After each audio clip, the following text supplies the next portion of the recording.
नमस्कार, मैं राकेश परमार और आप देख रहे हैं आप सबकी बात।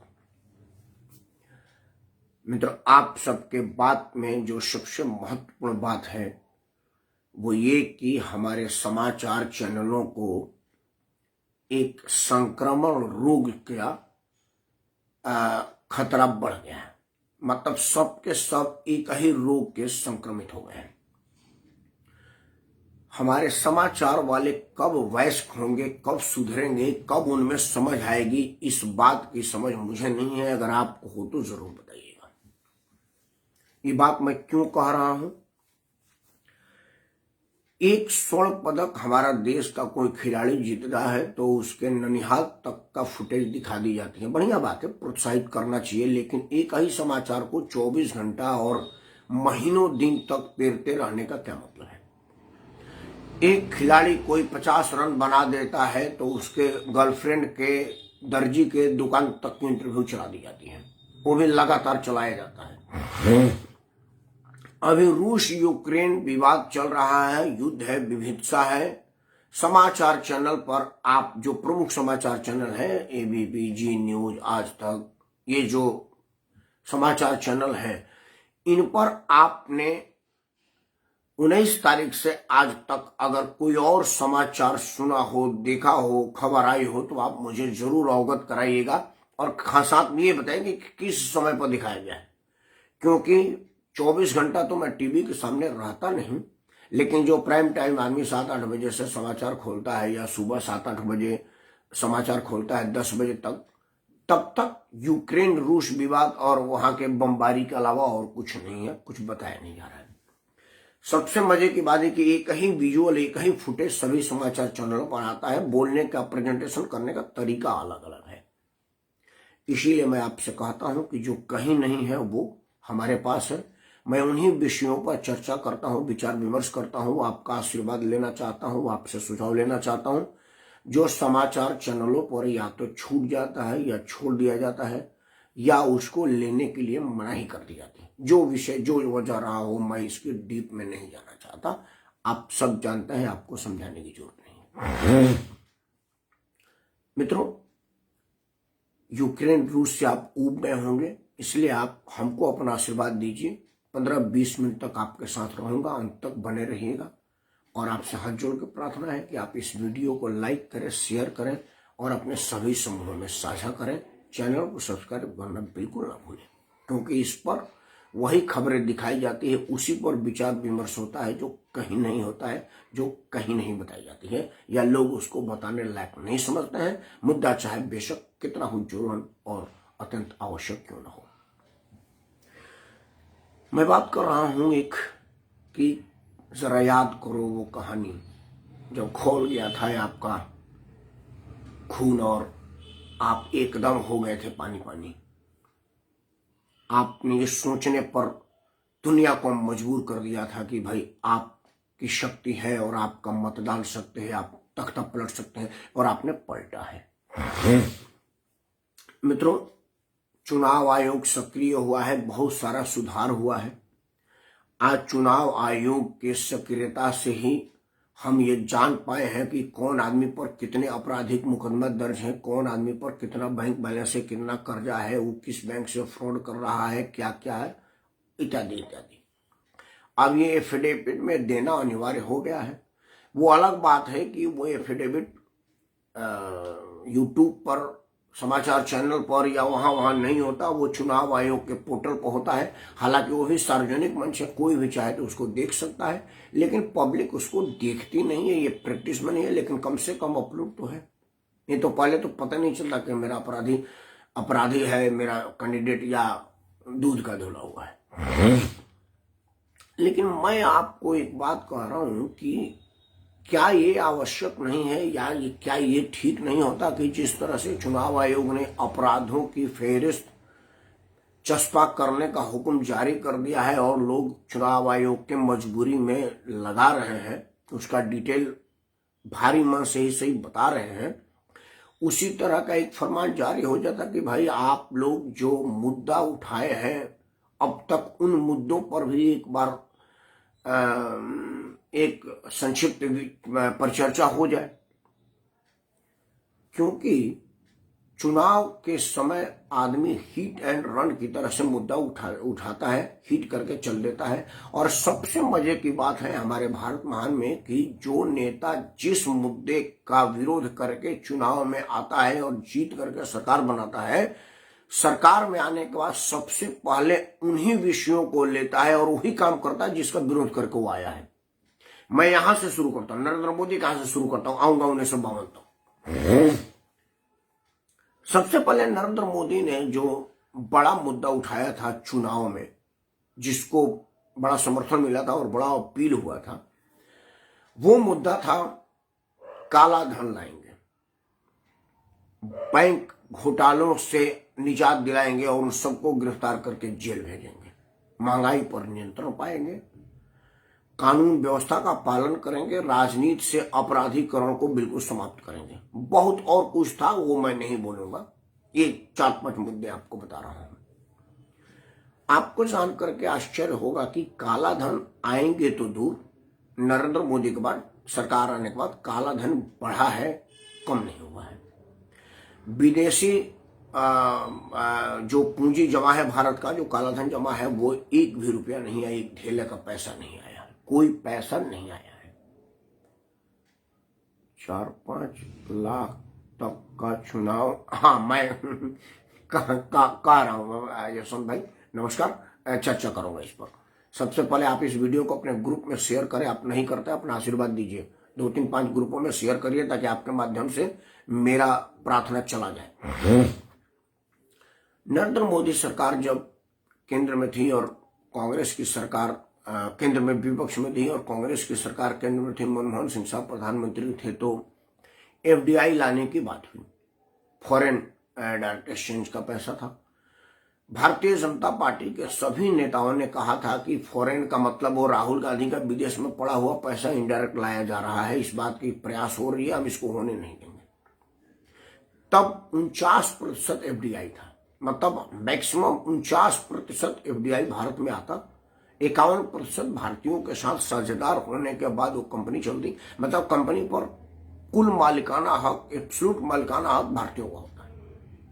सरकार का बहुत विरोध हुआ और भारतीय जनता पार्टी ने उसका विरोध किया। जब भारतीय जनता पार्टी सरकार में आई तो उन्होंने एफडीआई 49 से सीमा को हटा करके 100% कर दिया।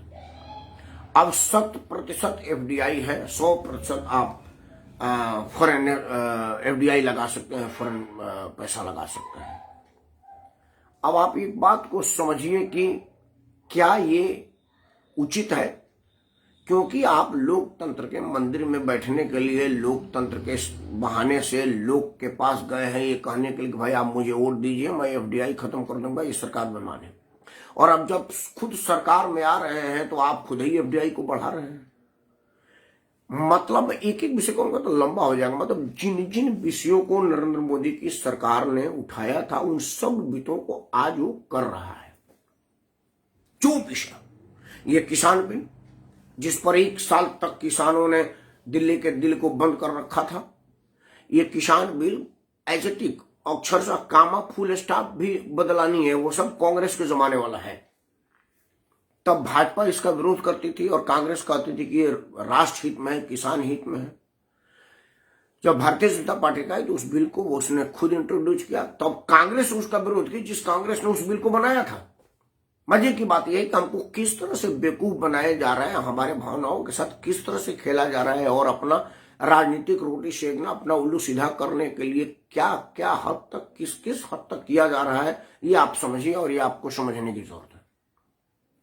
मित्रों, मैं ये नहीं कह रहा कि राजनीति में मुद्दे नहीं उठाने चाहिए, चुनाव घोषणा पत्र नहीं जारी करना चाहिए, लेकिन मैं ये कह रहा हूं कि कुछ शुचिता तो हो। आप जनता को सीधा मूर्ख समझे, ये कहां तक उचित है। दूसरा, चुनाव के समय जिन मुद्दों को उछाला जाता है, चुनाव के बाद उसको ठंडे बस्ते में क्यों डाल दिया जाता है, उस पर चर्चा क्यों नहीं किया जाता। 2-3 बात आपको बता देता हूं। मैं अगर आपसे पूछ दूं कि मित्रों, राहुल गांधी के जीजाजी प्रियंका गांधी के पति और सोनिया गांधी के दामाद रावत वड्रा पर जो नरेंद्र मोदी और पूरी भारतीय जनता पार्टी ने इल्जाम लगाया था कि राष्ट्रीय दामाद है, चांद पर भी अगर जमीन होने लगे तो ये सबसे पहले इनका जमीन होगा, ये कब्जा कर लेंगे। नरेंद्र मोदी की 7 साल से ऊपर की सरकार है और राजस्थान और हरियाणा में एक एक टर्म सरकारों ने पूरा कर ली, दूसरा टर्म चल रहा है। रावत बाड्रा पर कोई एक एफआईआर हुआ है क्या? और अगर नहीं हुआ है तो क्या आप जनता को बेवकूफ बना रहे थे, भावना के साथ खेल रहे थे, या रावत बाड्रा पर कोई मुद्दा था ही नहीं, आप झूठ बोल रहे थे? ये प्रश्न बनता है कि नहीं? आपसे और पूछूं कि आप में से कितने लोगों को ये बात याद है कि कोई हर्षद मेहता नाम का आदमी था? अगर आपसे पूछा जाए कि भाई हर्षद मेहता कौन था, उसने क्या किया था, वो देश के लिए स्वर्ण पदक लाया था कि लड़ाई लड़ा था कि राजनीतिक घोटाला किया था कि बैंक लूटा था, वो क्या किया था, तो आप में से किसी को याद है? हर्षद मेहता तो सरकार पलट दिया था, इतना ज्यादा बवाल हुआ हर्षद मेहता पक्ष विपक्ष में राजनीति हुई कि सरकार बदल गई। आप में से कितने आदमी को यूरिया घोटाला मालूम है कि नरसिम्हा राव का बेटा यूरिया घोटाला में संलिप्त था? आप में से कितने लोगों को चारा घोटाला के विषय में जानकारी है कि चारा घोटाला भी कुछ हुआ था? आप में से कितने लोगों को कोयला घोटाला मालूम है, जो कि कोयला घोटाला उतना बवाल हुआ था कि उस पर कुछ हुआ, और कोयला घोटाला के बाद आगे क्या कुछ हुआ क्या? आदरणीय अध्यक्ष नरेंद्र मिश्र जी को नमस्कार। मित्रों, मेरा बात यही है कि अगर आप राजनीति में हिट एंड रन की तरह से मुद्दा उठाएंगे और अपने मतलब में चुनाव के समय मुद्दा को लेंगे और चुनाव जीतना है तो उन्हीं मुद्दों को खुद अपनाएंगे, तो मैं समझ रहा हूं कि लोकतंत्र पर से लोगों का भरोसा उठ जाएगा और सारे के सारे लोग खुद को मजाक समझेंगे कि राजनेताओं को जब भी लगता है वो मजाक उड़ाने के लिए तो जनता के पास आ जाते हैं। इन सब विषयों पर चुनाव के समय में चर्चा होना चाहिए, क्योंकि चुनाव बाद तो कोई इस विषय पर चर्चा सुनेगा ही नहीं। हर्षद मेहता तो पुराने हो गए, अब तो हिमालय में योगी जी के समय, मैं यशवंत भाई योगी जी के समय और हर्षद जी के समय की बात नहीं कर रहा हूं। मैं बात कर रहा हूं कि क्या आप तो पढ़े लिखे आदमी हैं, आप समझदार आदमी हैं, कल्याण सिंह के जमाने में आपने मैट्रिक इंटर पास किया है तो वाकई पढ़े लिखे होंगे, जितना आपने नंबर लाया है उतनी योग्यता आपके पास है, ये प्रमाणित हो चुका है। आप हमको बताइए यशवंत भाई कि भारतीय जनता पार्टी हो, कांग्रेस हो, सपा हो, बसपा हो, कोई भी हो, मैं किसी पार्टी का नाम नहीं रख रहा, अगर कांग्रेस का लाया हुआ 49% एफडीआई देशद्रोही था, देश को बेच देने वाला था, एकदम खराब था, देश बर्बाद हो जाता, तो भारतीय जनता पार्टी का 100% लाने वाले एफडीआई बढ़िया है? इस पर चर्चा होना चाहिए कि नहीं? दूसरा कि आप जो चुनाव में जा रहे हैं और लोगों से मुद्दा बता रहे हैं, लोगों से कह रहे हैं कि भाई आप मुझे वोट दे क्योंकि फलाने वाली सरकार ने एफडीआई का सीमा 49% कर दिया है, देश बर्बाद हो जाएगा, और लोगों को लगा कि यार ठीक बात है, हमें सरकार का विरोध करना चाहिए, और सरकार उसने पलट दी, आपकी सरकार आएगी। अब आपने जनता को तोहफा में दिया कि वो 49% था, अब आपने 100% कर दिया। मैं दिल्ली में रहता हूं, एक नौटंकी पर आपको चर्चा करता हूं, हालांकि केजरीवाल पर किसी तरह की बात मैं करता हूं तो ऐसे ही ऑटोमेटिकली हंसी आ जाती है, क्योंकि वो हंसी का पात्र ही है। मित्रों, अरविंद केजरीवाल 3 चीज को लेकर के मुद्दा बनाया था दिल्ली में। एक तो मीटर काटता था और काटा हुआ मीटर जोड़ता था, कहता भागती हुई मीटर है और आप उसको मत भरिए, बिजली वाले नाप पेमेंट करने पर काट देते थे और ये उसको जोड़ता था, कहता मेरे पर केस करिए। दूसरा कहता था कि मीटर पानी वाला हो या बिजली वाला हो, बिना चले भी बढ़ता है, देखिए मैं फूंक मार रहा हूं, और मुंह से फूंक मारता था, मीटर बढ़ने लगता था और वो उसको दिखाता था। हालांकि जहां से वो मीटर में फूंक मारता था और जहां लोग था वो दिखता नहीं था, लेकिन वो इतना सफेद झूठ बोलता था कि लोगों को लगता था कि हाँ भाई मुंह के फूंकने से मीटर बढ़ने लगता है। मुंह के फूंकने से मीटर बढ़ता नहीं, वो इतना झूठ बोलता था सार्वजनिक मंच पर। और आपको जान करके आश्चर्य, दुख, तकलीफ होगी कि जब केजरीवाल शीला दीक्षित को हटा करके सत्ता में आया तो सबसे पहले जिस मीटर की बात कर रहा था उसी मीटर को अप्रूव किया। शीला दीक्षित के जिस भागती बिजली की मीटर को मुद्दा बनाया था, आज उससे भी ज्यादा फास्ट मीटर दिल्ली वासियों को दे दिया गया और मजबूरी में दिल्ली वाले रखे हुए हैं, क्योंकि इसी मुद्दे पर तो केजरीवाल को लाया गया था। उसका एक उदाहरण बता दूं कि मेरे पास मेरा एक घर है जिसमें 200 यूनिट 150 यूनिट से नीचे आता है, क्योंकि वहां कोई रहता होता है नहीं। केजरीवाल के 200 फ्री वाले में मैं भी 1 साल तक फ्री बिजली का लाभ लिया। अब जो मीटर खपत है वो सेम है, क्योंकि आदमी नहीं बढ़ा है, वो कोई बिजली का उपकरण नहीं बढ़ा है। लेकिन जब से मेरा नया वाला मीटर लगा है, अब वो जहां तक 200 फ्री थी, अब कभी 400, कभी 450, कभी 300 रुपये का बिल आ रहा है। पिछला बार 720 रुपये का बिल आया था। जाड़े में हम लोग गर्म वाला हीटर और एसी नहीं चलाते, क्योंकि वहां कोई रहता ही नहीं। मैंने बिजली वाले मीटर नोट करने वाले को बोला सर जी अभी ये कुछ नहीं, अभी नई वाली आ रही है, तो अब सीधा 1000 में आएगा। लूट रही है बिजली कंपनी, आप लोगों को समझ नहीं आ रहा है और आप लोग विरोध नहीं कर रहे हैं। तो आप बताइए कि जिस मीटर का विरोध करके हम केजरीवाल को सरकार में लाए थे कि भाई केजरीवाल ठीक कर रहा है, भागती हुई मीटर है, बिना चले भी भाग रही है, सरकार में आने के बाद उसी मीटर को लगाना और उससे भी ज्यादा फास्ट लगाना, ये लोकतंत्र पर धब्बा है, जनता को गुमराह करना, बेवकूफ बनाने की वजह है। इस पर क्या सजा मुकर्रर की जाए, इस पर चर्चा होनी चाहिए कि नहीं होनी चाहिए। मेरा मुद्दा यह है कि आप हिट एंड रन की तरह से मुद्दा उछालेंगे और उसी मुद्दा को आप जब सरकार में आएंगे तो मजाक बना देंगे, तो जनता का लोकतंत्र पर से भरोसा उठ जाएगा। मैं आप सब हाथ जोड़ के प्रार्थना करता हूं कि आप इसको जन जागरण का मुद्दा बनाइए।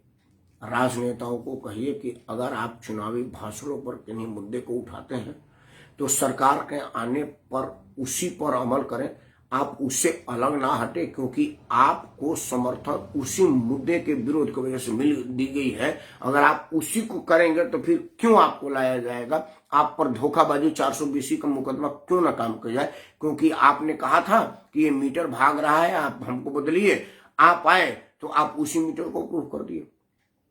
आपने कहा था कि 49% FDI है, देश लूट रहा है, तो सरकार ने, जनता ने कहा कि हाँ भाई आपको हम सरकार में लाते हैं, आप हमारा मदद करिए। आप सरकार में आए तो 49 को बढ़ा करके 100% कर दिए। आप आए तो कहे कि मैं काला धन विदेश से लाऊंगा, हम जब सरकार में लाए तो लाने की छोड़ी और जो है वो काला धन के रूप में भेज दिए। आपने कहा था कि बैंक NPA बढ़ रहा है, हम बैंक के NPA पर कड़ाई से पालन करेंगे और लोन पर पारदर्शिता लाएंगे। आपके आने के बाद लोग पैसा लेकर के तो पहले देश में रहते थे, आपके जमाने में भाग ही गए। जब जो देश में था उससे नहीं वसूल पाए तो जो भाग गया उससे था उससे। तो इन सब विषयों पर चर्चा होनी चाहिए और गंभीर चर्चा होनी चाहिए। मित्रों, वीडियो 1 घंटा 2 घंटा तो मैं चाहूं तो 5-6 घंटा बोल सकता हूं, लेकिन उसका बोलने का कोई फायदा है नहीं, क्योंकि मुद्दा बड़ा गंभीर है, ज्वलंत है। इसलिए छोटा वीडियो हो और सार्थक हो। वीडियो बंद करने से पहले आपसे एक ही बात कहूंगा कि आप इसको अपना मुद्दा बनाइए। एक मेरे कहने से सरकार प्रभावित नहीं होगी। जब देश के 130-135 करोड़ लोग कहेंगे तब जाकर के लगेगा सरकार को कि भाई ये मुद्दा बड़ा ज्वलनशील है, लोग हमारी कलई पहचान चुके हैं और जो हम बेवकूफ बनाने की क्षमता खो रहे हैं, तो शायद कुछ असर हो। चुनाव आयोग कहां तक करेगा मैं नहीं जानता, लेकिन अंततः चुनना तो आपको है ना, तो असली तो आयोग आप है, क्योंकि चुनाव आयोग तो चुनाव करवाता है, चुन के तो आप भेजते हैं। तो आप भेजने वाला से प्रश्न पूछिए। मुझे उम्मीद है कि फिजा बदलेगी, आज नहीं तो कल बदलेगी। हम आशावान लोग हैं, आशा करते हैं कि आपका दिन शुभ होगा। ऐसा विश्वास करते हैं कि प्रभु महादेव की कृपा आप पर हमेशा बनी रहेगी, और ये उम्मीद करते हैं कि आप हमारे मुद्दे को अपना मुद्दा मानेंगे और इस वीडियो को अपने सभी समूहों में शेयर करेंगे। इसी के साथ आज महाशिवरात्रि की आप सबको हार्दिक शुभकामनाएं। भोलेनाथ का कृपा आपके हित मित्र शुभचिंतकों और नातेदारों पर सदा बना रहे। हर हर महादेव।